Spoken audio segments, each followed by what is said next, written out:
Alright gang, Todd back with another video. This time we're going to do some unboxings. Just happens to be that these ones are Commodore 64 related. We've got a small one and a large one here. Tell you what, we're going to start with, we'll start with the large one.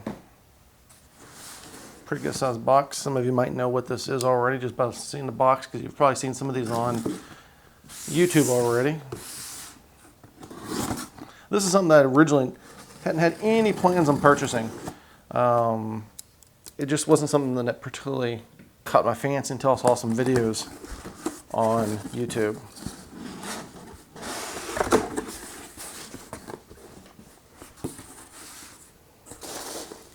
That's right. I decided to get a couple of the Kickstarter colored cases, or well, specifically get one. This is the blue one. Let me see if I got anything else in here. Nah, it's all just packaging. Alrighty. Yeah, went ahead and get one of the blue ones here. Let me pull this out of the bag.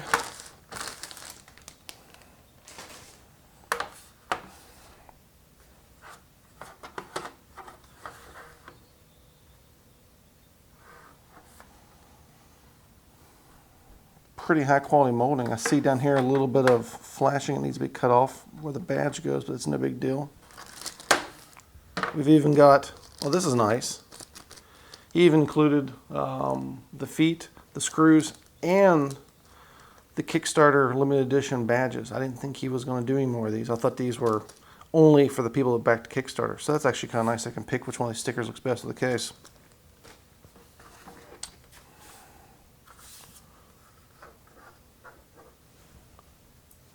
Got a little bit extra flashing here where the serial number decal goes, but that's no big deal. And around the edges, there's a few little edges, a few little rough spots. Like, I don't know if you can see it right there, but there's a little bit of, I don't know what that is, like a,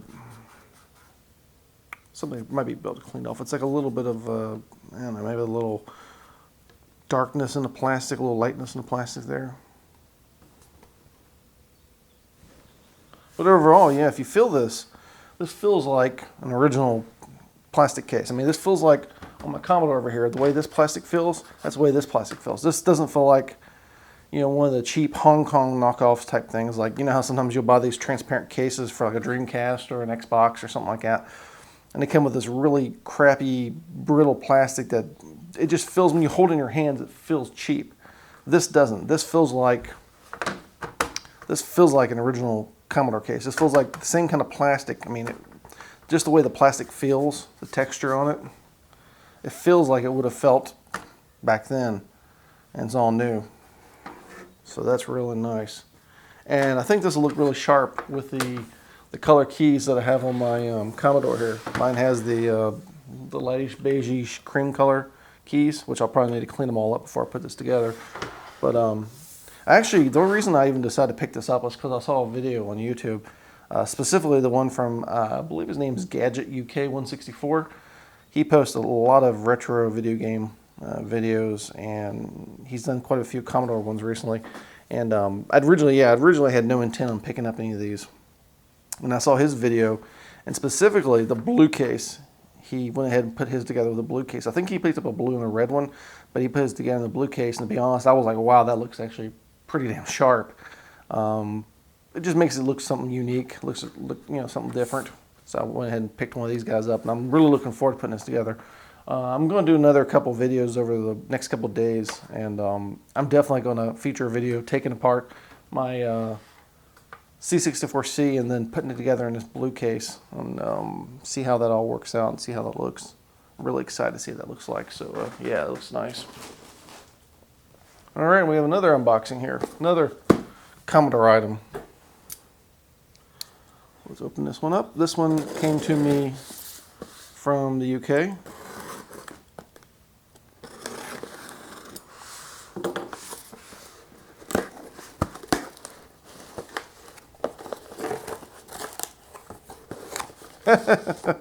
I've got to kind of laugh here. Before I get into the package, some of the top packaging, I'm not sure if this is intentional or this is something you had just laying around, but these are like some old ads you would have saw back in the day.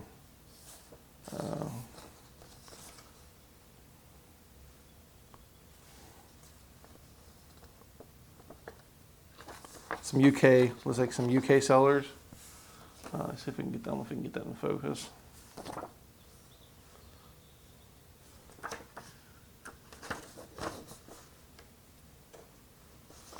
That's pretty cool, actually.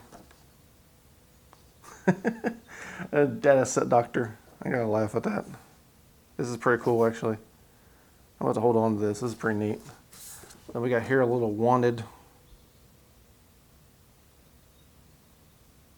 Shareware Plus.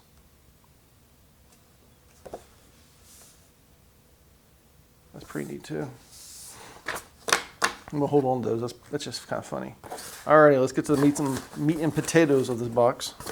Down in here we have. Oh, we have the LumaFix64. If you're not familiar with this, essentially this little PCB here. Let me see if we can get this. Actually, let me just get out of the bag. It'll be easier to do it that way.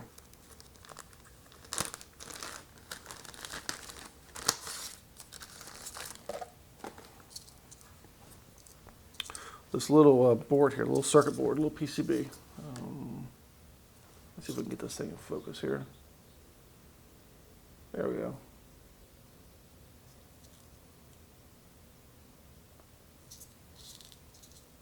Okay, cool.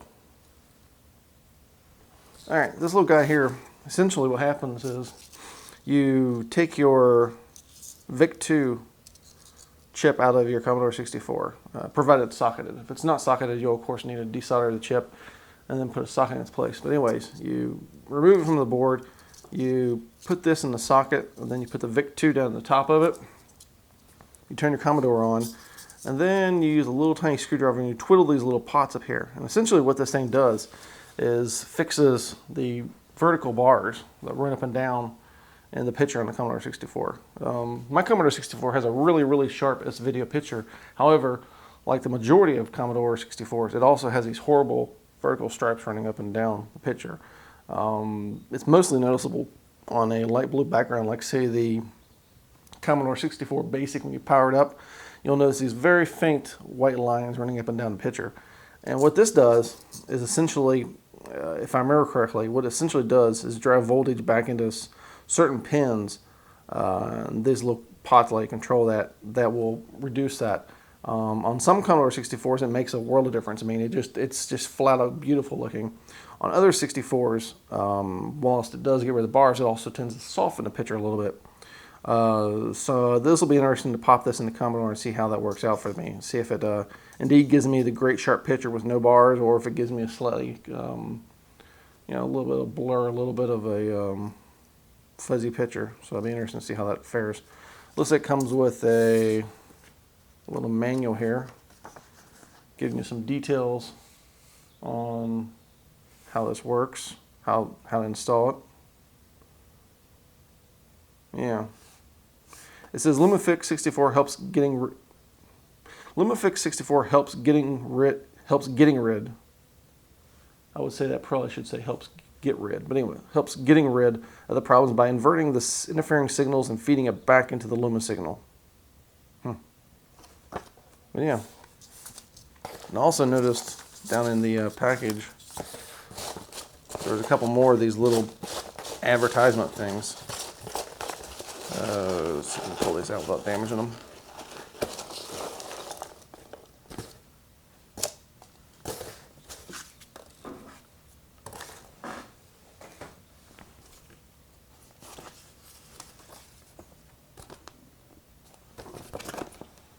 More Shareware Plus. Oh, actually, the Shareware Plus stuff is, it says September 2015 up here in the corner. The Shareware Plus place must be heavy deal in Commodore 64 stuff, because they've got all kinds of interesting little items on this list. Huh. Well, that's pretty nice.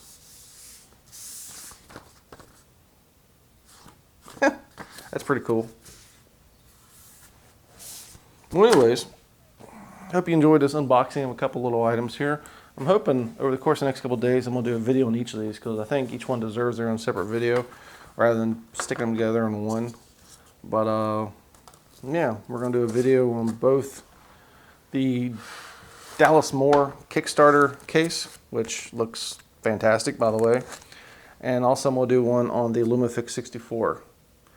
This board right here, if I didn't mention it earlier, was the original theory about how this works was developed on a German Commodore 64 website, and then a fellow by the name of E5 Frog out of, I believe he's out of Sweden, developed the actual PCB. And then there's some folks in the UK, I guess it's this Shareware Plus. Yeah, I guess it's the Shareware Plus who actually build and ship this one. But yeah, we're going to do some more videos, and I'm looking forward to them. I'm going to dig into this and see what we get. And yeah, hopefully it looks good. So yeah, thanks for tuning in. I'll catch you on the next set of videos.